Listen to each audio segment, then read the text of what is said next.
কে বলেছেন গিফট দেওয়ার কথা? আজকে যেহেতু গিফট দেওয়ার কথা, তো এখানে একটু ছায়ায় বসি। অনেকেই বলেছেন গিফট দেওয়ার কথা। গিফট তো দেওয়া যাবে, কিন্তু আমি তো পার্সেলিং পারি না।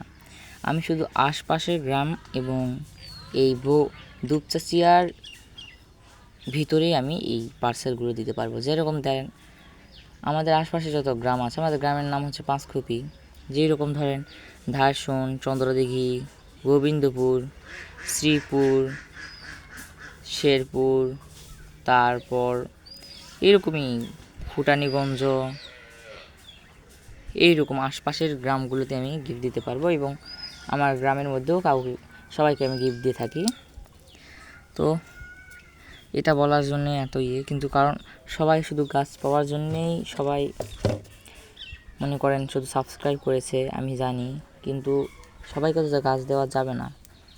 আমার কাছে গাছ আছে, কিন্তু সবাইকে তো দেওয়া যাবে না, কারণ আমি পার্সেলিং করতে পারি না। আপনাদের যে বলবো যে আমার বাড়িতে এসে গাছ নিয়ে যান, সেটাও তো হবে না, কারণ আমার বাড়িতে অচেনা মানুষ অ্যালাও নয়। তো আপনারা ভিডিও দেখেন এবং অবশ্যই সাবস্ক্রাইব করবেন। বাই।